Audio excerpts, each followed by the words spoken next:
두 번째 관점입니다. 두 번째 규정. 이 두 번째 정의는 사울왕이 다윗에 대해서 내리는 정의가 있어요. 따라서 합시다. 너는 아이야. 너는 소년이야. 자, 말씀 봅시다. 사무엘상 17장 32절 33절. 자, 같이 읽겠습니다.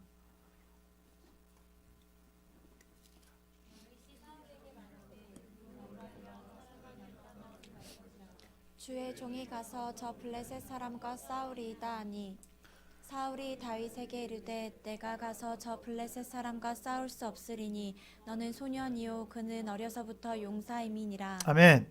여러분, 세상에서 가장 뻔한 얘기를 하고 있는 거예요. 가장 뻔한 인간적으로 보여진 얘기를 지금 하고 있다는 거죠. 너무 당연한 얘기를.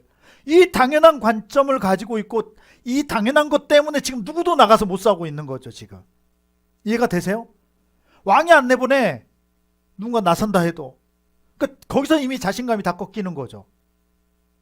왕도 못 나가고 누굴 내보내지도 않고. 왜? 여기에 잡혀져 있는 거죠. 골리앗보다 더 큰 사람 어디 있어? 없는 거죠. 여러분, 이게 웬일이에요? 몇 세대만 거슬러 올라가도 그들의 목을 다 따고 가나안 땅에 들어왔잖아요. 여호수아와 갈렙이 뭐 그들보다 더 컸나요? 그들을 밥을 삼았어요. 갈렙 80이 넘어서 이 산지 내게 주십시오 하고 그들을 또 쳐요, 마지막에. 근데 그 종족이 남아있죠. 많지도 않은 거예요, 지금. 골리앗 같은 키 큰 사람이 많은 게 아니라고요, 지금 상황이. 거의 큰 사람 제거인데 그 가운데 불쑥 큰 사람 있잖아요. 우리 장인어른 보면 불쑥 커요. 갑자기 그 큰 족속들을 다 멸했는데 그 가운데 갑자기 골리앗처럼 튀어나온 인물이 있는 거죠, 지금.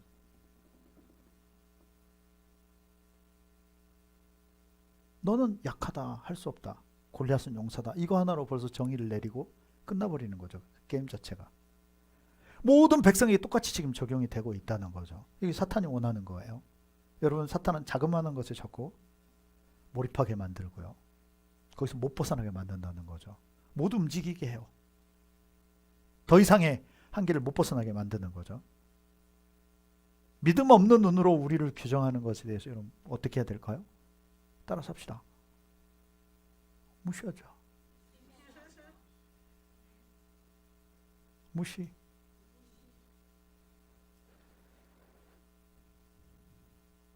아니라면 정말 힘과 목숨을 다해서 막아주든지 싸워주든지.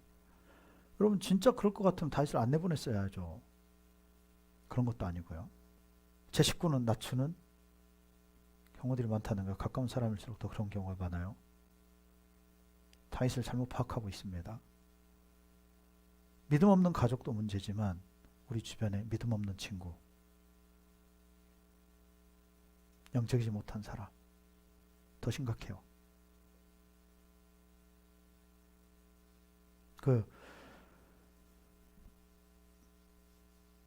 진주자매가 다른 선생님 전도하려고 할 때 친구가 결국 막아섰잖아요. 교회 멀리 가면 안 돼. 가까운 데가. 이렇게 무책임한 소리가 어디 있어요. 교회를 데리고 다녀주던지. 보니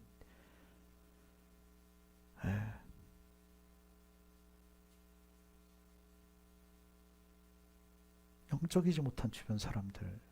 사탄은 결국 사람을 사용하거든요. 여러분, 우리가 영적이지 못하면 누구한테 쓰임받는다?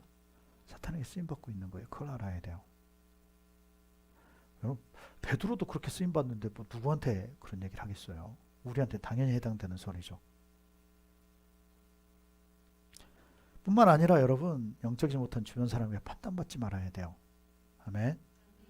그냥 무시하세요. 넘겨버려야 돼요. 여러분, 하나님이 판단하십니다. 규정하고요, 제약하는 말들이 얼마나 많은지 몰라요. 하나님의 판단이 가장 옳습니다. 아멘. 그 기준을 만들어야 돼요. 누가 진짜 사랑하는 자인지 정도는 알아야죠. 하나님만이 평가하셔야 돼요. 아멘.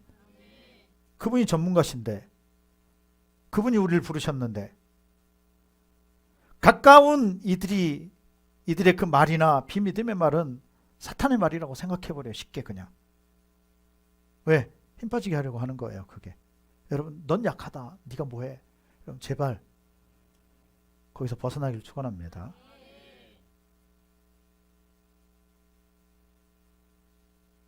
누군가는 희망적인 용기 있는 말을 해줘야죠. 예. 옆에 사람이 용기 있는 말을 좀 해줍시다. 얼굴을 보면서. 당신 엄청 튼튼하게 그렇게 얘기하지, 오해 사니까 그런 식으로 좀 얘기하지 말고요. 예. 수식어를 좀 잘 붙이고요. 아, 당신 진짜 튼튼해요. 뭐 이렇게 얘기하면 예, 어려울 수 있어요.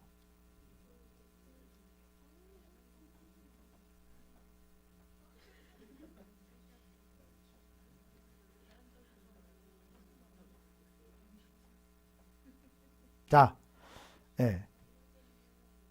축복해 주셨나요?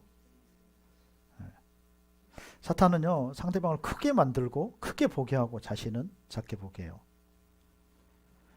아니, 어떻게 된 것이 지금 골리앗에 대해서는요, 용사다라고 표현해요. 다윗에 대해서 뭐라고 표현해요? 사울왕이 넌 소년이야, 소년. 여러분 어리지 않아요. 어리다고 놀리지만 알아요. 여러분 어리지 않아요. 여러분 약하지 않습니다. 그래서 우리 교회 직분 없잖아요. 앞으로 직분이 안 세울 거예요. 어느 순서로 세운다고요? 믿음. 믿음이어야 돼요. 용사순으로 세워요. 나이 많고 적음 중요치 않아요. 그럼 나중에 경로당 돼요. 노약자 우선시해주고 계속 그 흐름으로 가는 거죠. 물론 거기에 대한 어떤 앞으로 셀 모임이라든지 그런 것들은 다 준비시킬 거예요. 그러나 여러분, 우린 거기가 주축이 아니에요. 믿음이어야 돼요. 나이 들어도 뭣도 같이 성장해야 돼요? 믿음도 같이 가야 돼요. 그게 아니라고 한다면 앞에 세울 수가 없어요. 여호수아와 갈렙은 믿음이 있었어요. 그래서 하나님이 나이가 들어도 그들을 앞에 세운 거예요.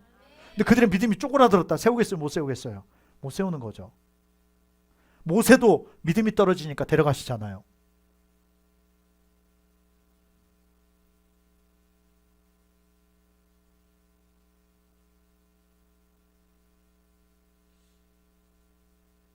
또 우리를 이렇게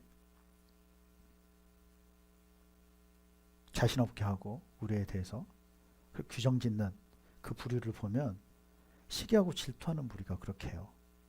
여러분, 그것에 특화된 게 사탄이고 악한 영들이에요. 태생에 지옥 가는 거 알면서도 그 짓 해요. 하나님을 이길 수 있다고 착각하고 싸워요. 그래서 예수님을, 하나님을 아는 것과 믿는 것은 달라요. 지금 우리의 흐름은 뭐냐? 하나님에 대해서 아는 거죠. 예수에 대해서 알고. 귀신도 안다니까요. 당신 하나님의 아들. 인간들도 잘 모르는데 귀신은 명확하게 알아요. 그러나 복종해요? 안 해요. 가까이 가려고 하나요? 안 합니다. 여러분, 그런 흐름이 보이질 않나요? 여러분, 우린 누구라도 축복할 수 있어야 돼요. 길을 열어주는 사람이 돼야 됩니다. 세례 요한처럼 본인이 죽더라도 다른 사람을 세울 수 있어야 돼요. 다시 얘기하지만 새로운 사람이 전도돼서 오나요? 우리보다 더 높은 자들이라고 봐야 돼요. 진짜 앞으로 믿음 좋은 사람들 들어올 거예요. 나보다 더 믿음 좋은 사람들 들어올 거예요. 나보다 은사 뛰어난 사람들이 올 겁니다. 우린 그들을 세워줘야 돼요. 아멘. 그래서 우리를 먼저 부르신 거죠. 우리가 뛰어나서 먼저 부르신 게 아니에요. 우리에게 은혜를 먼저 베푸신 것 뿐이에요. 사역자를 기대해야 돼요. 난 사역자에 목말라요. 난 사역자들 세워놓고 가야 돼요. 예수님의 제자들처럼. 초대교회 다시 거슬러 올라가 봐도 그들 사역자라고 세우는 이들이 아니었어요. 평신도들이 다 사역했어요. 그들이 교회 세웠고요. 그거 다시 회복해야 돼요. 왜? 모두가 사역자예요. 모두가 사역자입니다. 놀라운 비밀입니다. 사탄은요, 저걸 더 크게 보이게만 만들어요. 그리고 여러분, 특별히 말에 속으면 안 돼요. 그래서 하나님께서 방언 주실 때 말부터 바꿔주시는 거죠. 성령이 임하시면 무엇부터? 말부터 바꾸시는 거예요.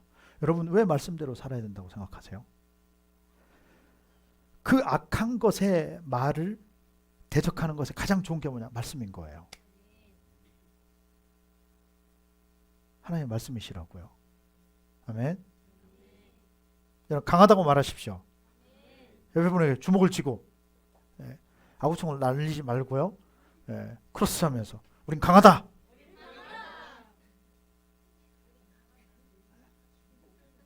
다시 우리 용가리 통뼈다. 여러분 말에 넘어지지 말기 바랍니다. 강하고 담대해야 합니다. 그래서 말씀으로 이겨내야 돼요. 하나님 믿는 자체만으로 우리는 강합니다. 예수 믿는 자체만으로 강해요. 자, 옆에 가방이 있으면 가방을 들고 옆에 분에게 얘기하세요. 하나님은 내 백이다. 아멘. 여러분 힘들어 이런 소리 닫아버리세요. 여러분 입으로 안 내뱉으면 사탄이 안다 모른다? 사탄은 몰라요. 궁시렁궁시렁 되니까 사탄이 다 듣는 거예요.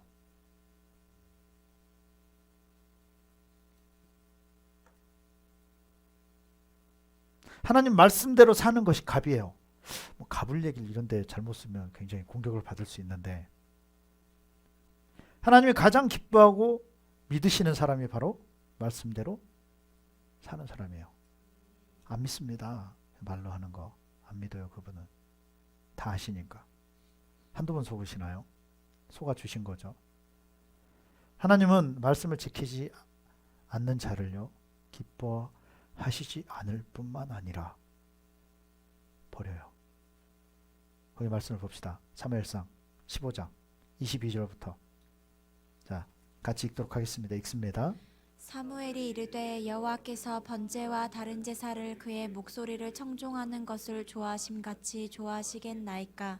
순종이 제사보다 낫고 듣는 것이 숫향의 기름보다 나으니 이는 거역하는 것은 점치는 죄와 같고 완고한 것은 사신 우상에게 절하는 죄와 같음이라. 왕이 여호와의 말씀을 버렸으므로 여호와께서도 왕을 버려 왕이 되지 못하게 하셨나이다 아멘. 하니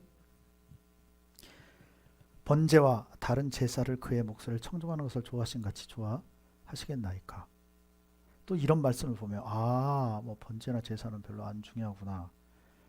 그런 단순한 삶을 살면 안 돼요.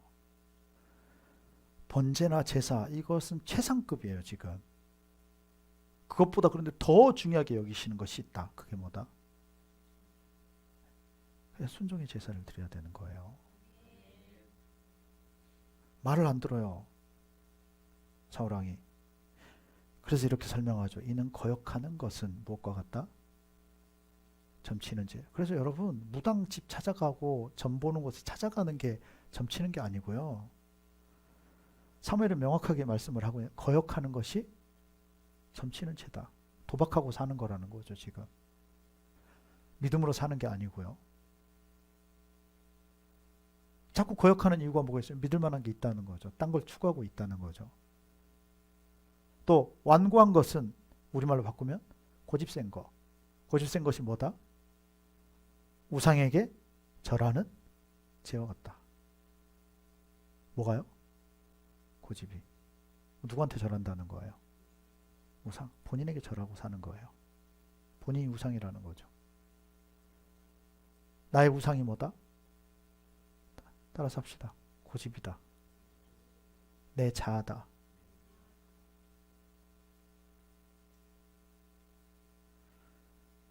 왕이 여호와의 말씀을 버렸으므로 여호와께서도 왕을 버려 왕이 되지 못하게 하셨나이다. 사울왕이 뭘 버렸다고요? 하나님의 말씀을 버렸대요. 버린 게 성경책 버린 건가요? 뭐가 버리는 거죠? 안 듣고 불순종한다는 거죠.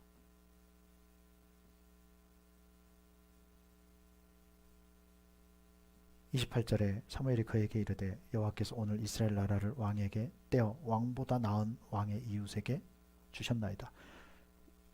이미 완료형으로 말씀을 하고 있어요.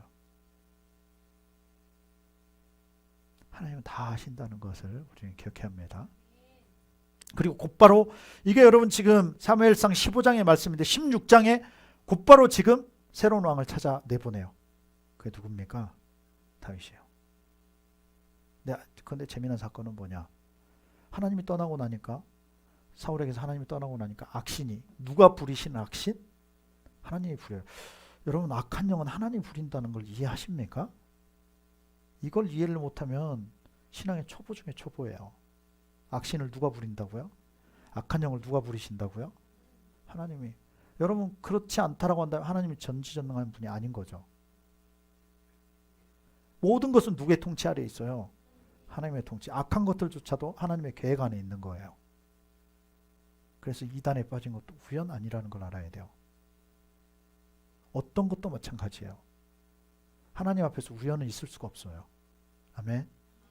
우리가 이 자리에 있는 거 우연이다 아니다? 아니에요. 우리에게 기회를 주시는 거죠. 우리를 사용하고 싶으시다는 그분의 의지인 거죠. 회복시켜 주고 계시는 겁니다. 옛 구수에 빠져들어서도 안 되고 옛 사람들에게 영향을 받아서도 안 돼요. 아멘. 믿음으로 가야 합니다. 여러분에게 너무 많은 부분들로 하나님이 보완을 주시잖아요. 아멘. 스스로 다 분별할 수 있도록, 안 되면 또 서로 간에 분별할 수 있도록 모든 구조를 그렇게 하나님께서 만들어 놓으셨어요. 함께 협력할 수 있도록 해 놓으시고 또 정렬시켜 놓으시고.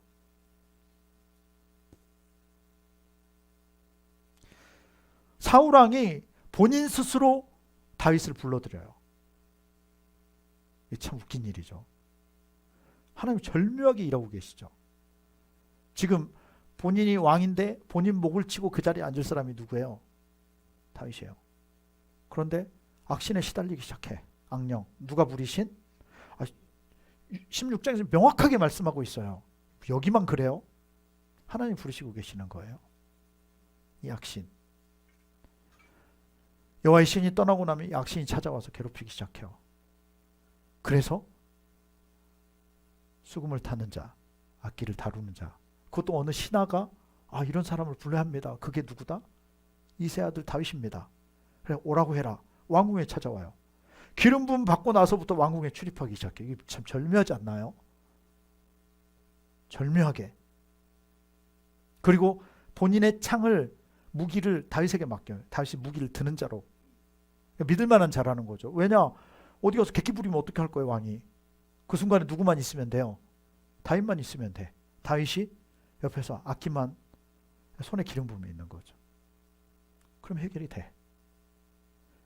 여러분, 오늘 지금 사무엘상 17장에 골리앗과의 싸움이 있잖아요. 근데 여러분, 너무 생각보다 다윗이 순탄하게 싸움의 자리에 가요. 그 이유가 뭐겠어요?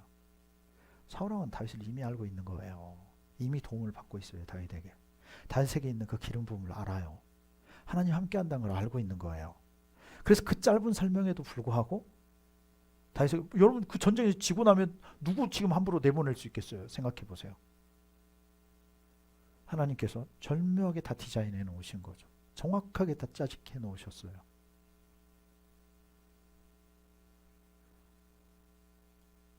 누가 골리앗과 싸우겠답니다. 누군데? 미쳤어? 근데 이름을 들어보니까 다윗이래. 근데 여러분, 다윗에 대해, 신상에 대해서 정확히 몰라요. 사울왕은. 그제서야 이제 자세히 묻는 거죠.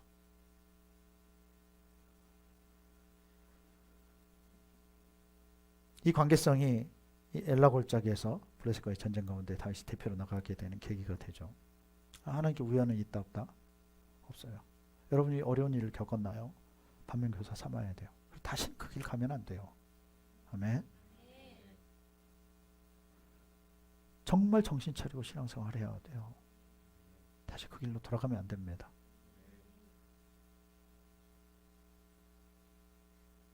진짜 친구, 가족은요, 하나님 안에서 말씀으로 사는 이들이에요. 이들이 영원히 함께하는 가족입니다. 마태복음 12장 46절. 자, 예수님의 관점이죠. 제자들에게 철저히 이렇게 가르치십니다. 아니, 가르치는 게 아니고 이것이 현실이었어요. 46절부터 자 50절까지. 자, 함께 읽겠습니다. 읽습니다. 예수께서 무리에게 말씀하실 때 그의 어머니와 동생들이 예수께 말하려고 밖에 섰더니 한 사람이 예수께 여짜오되 보소서 당신의 어머니와 동생들이 당신께 말하려고 밖에 서 있나이다 하니 말하던 사람에게 대답하여 이르시되 누가 내 어머니이며 내 동생들이냐 하시고 손을 내밀어 제자들을 가리켜 이르시되 나의 어머니와 나의 동생들을 보라. 누구든지 하늘에 계신 내 아버지의 뜻대로 하는 자가 내 형제요 자매요 어머니이니라 하시더라. 아멘. 세 번째 정의는 골리앗이 하는 정의가 있어요. 이제 빨리 넘어갈게요. 그냥 이 부분은 가볍게 넘어갈게요. 골리앗은 업신여겨요. 여러분 귓등으로도 듣지 마세요. 아멘. 스쳐서라도 듣지 말라는 거예요. 일부러 나와서 둘러보죠. 오, 누구 나왔어? 다윗 안 보인다 이거죠. 업신여겨야죠. 그리고 그렇게 표현하죠. 젊고 붉고 아름답다. 하나님 이걸 좋아하셨거든요. 골리앗도 좋아해. 골리앗은 왜 좋아하느냐? 핏덩어리다 이거죠. 아이고 붉어 저거. 아직 어려. 저것이 나와서 뭘 싸운다고. 예, 이것이 바로 골리앗이 바라보는 다윗에 대한 정의인 거죠. 업신여겨요. 어리게 보죠. 예, 사울왕보다도 더 심하게 바라봅니다. 뭐 핏덩어리다 이거죠. 여러분 같은 모양 같은 사람을 어떤 기준을 가지고 보느냐에 따라 전혀 다른 해석이 됩니다. 하나님은 그런 모습을 너무 좋아하셨어요. 붉은 모습. 여러분 나이가 들면 들수록 믿음이 좋아진다 안 좋아진다? 이건 여러분 진리예요. 진리. 앞에 봅시다. 나이가 들면 믿음이 좋아진다 안 좋아진다? 절대 안 좋아져요. 몸이 늙어져가고 굳어짐에 따라서 똑같이 굳어져가요. 제발 속지 말기를 바랍니다. 무슨 소리냐? 여러분 지금 정신 차려야 돼요. 지금보다 여러분이 믿음이 좋아지는 것이 쉽지가 않아요. 아멘. 그래서 여러분 철저하게 한 주간을 이렇게 훈련하면서 가고 있는 거예요. 지금 이것이 여러분들의 삶이 되고 패턴이 되고 나면 그때는 조금 여유를 가져도 돼요. 내 입장에서요. 여러분 여유 가지면 안 돼요. 어느 단계까지 돼야 되냐? 좀 전에 아 진짜 믿음의 사람이 가족이구나. 이게 진짜 여러분들에게 체감이 되어져야 돼요. 아직도 다른 것과 어깨를 같이 멍에를 같이 매려고 한다. 어쩔 수 없이 같이 가야 돼. 사람은요 겉모습으로 판단해요. 집안 보고요, 스펙 보고요, 전통 보고요. 그래서 우리 자녀들 결혼시키는 거 그동안 내 꿈은 그랬어요. 목회자 자녀 3, 4대 목회자 자녀 빨리 접었어요. 그거 안 볼 거예요. 믿음 있는 사람. 네, 우리한테는 수혈이 더 필요해요. 정말 뜨거운 믿음의 사람들. 하나님을 향해서 목숨까지로 걸 수 있는 그런 사람들. 그래도 시간이 가면 약화가 되는데 자꾸 시간이 가다 보면 흐름대로 가다 보면 믿음의 도전을 받고 믿음이 깎여져 가는 거거든요.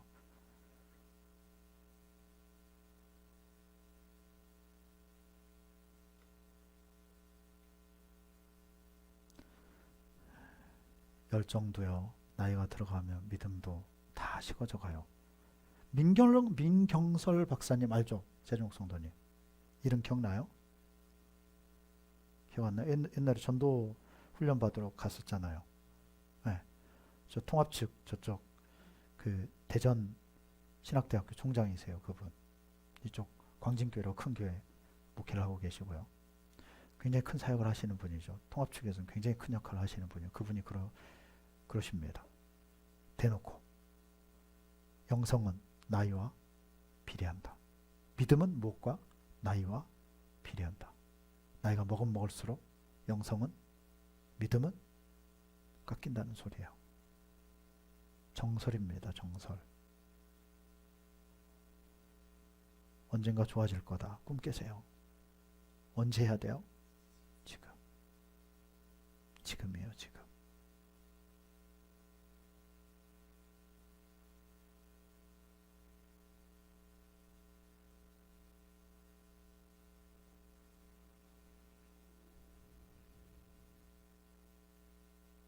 왜냐하면 정신 차리고 들읍시다. 논리적으로 들으세요. 현실적으로 잘 듣기 바랍니다. 분별해서. 절대 관계성은 빨리 안 만들어져요. 정우 형제 지금 우리 교회 온 지 10년 됐다고 하더라고요. 현희자매가 그 얘기 하더라고요. 참 힘들게 관계성 만들어져서 그 전에도 알았지만 진짜 지금도 삐걱대면서 같이 가고 있어요. 이게 관계성입니다. 예수님과 제자들 3년을 밤낮 없이 굴렀었어야 되는 거예요. 그래서 만들어진 거예요. 그 관계성이. 가룟 유다? 그렇게 굴러놓고 혼자 따로 있어. 예수님 팔아먹고. 어떻게, 아니 안 믿을 수는 있지만 어떻게 팔아먹을 수가 있냐고요. 안 변해도 너무 안 변하는 거죠.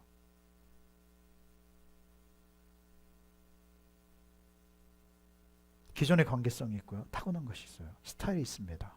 취향이 있고요. 색채가 있어요. 성령 충만 받는 것은 쉬워요. 세상 쉽죠. 뭐 그냥 우리는 기도해주면 곧바로 그냥 할 수 있어요. 누구라도 마찬가지죠.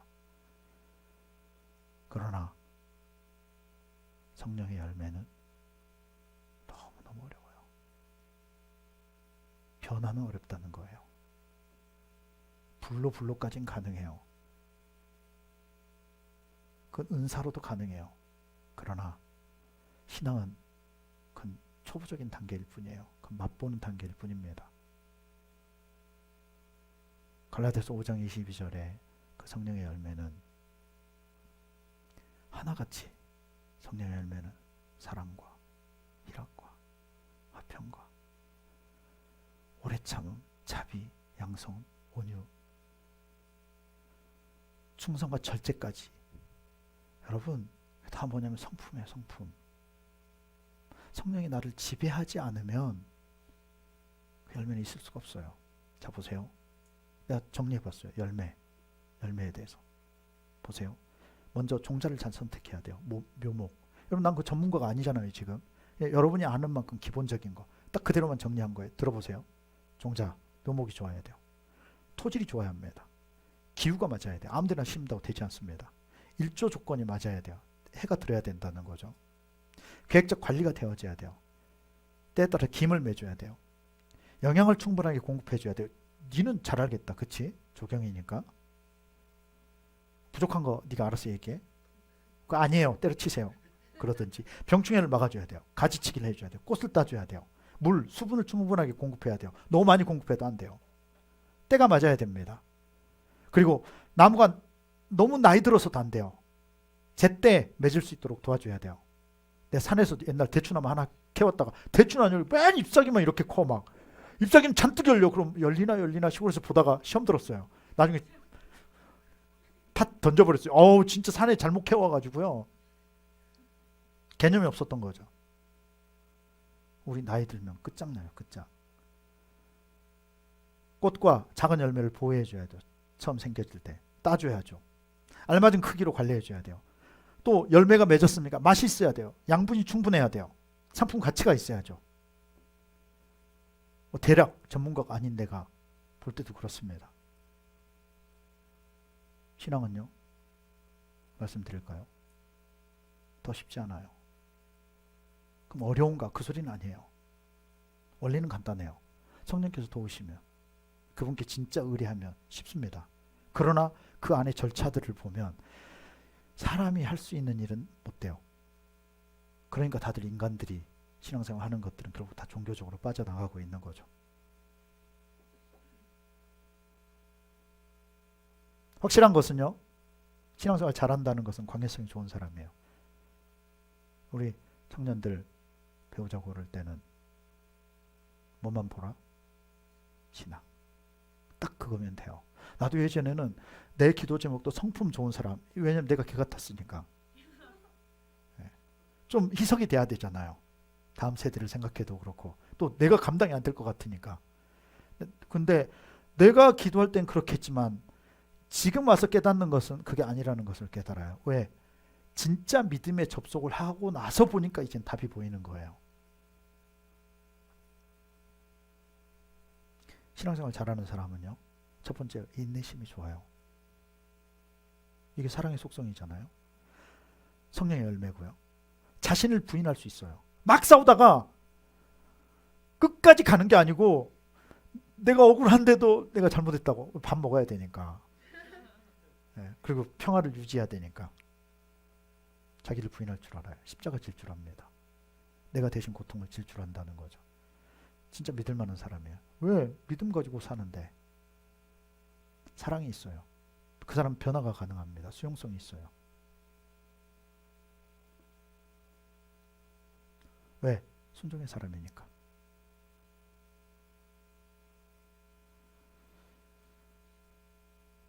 여러분, 사랑은요, 청년들이 가끔 얘기하잖아요. 성관계가 아니에요.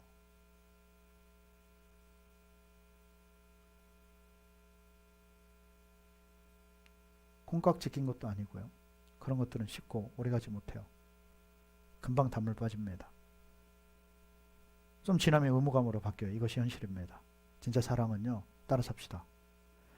오래 참고. 왜 안 해요? 지금 뭐 하시는 거예요? 저 다 같이 안 하시고 그럼 나만 뻘쭘해 있잖아요. 지금 손해 보는 느낌이에요. 다시. 자, 오래 참고. 야, 은희 너 왜 안 해? 이게 핵심이에요. 결혼을 오래 참아야 돼요. 유지하려면. 야, 그때 성질 더러운 사람 만나면, 하나님 모르는 사람 만나면 끝입니다. 끝. 여러분 조금 늦더라도 우리 청년들 아멘. 여러분 어느 때 만나는지 다 응답 받았죠? 예. 아멘. 예.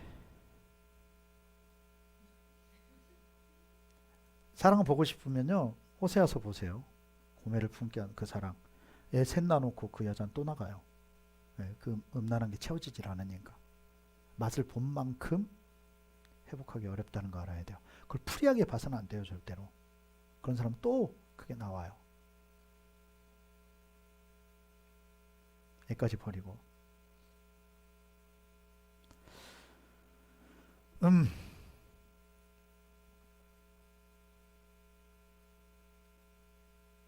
여러분, 우리를 제대로 규정합시다. 아멘.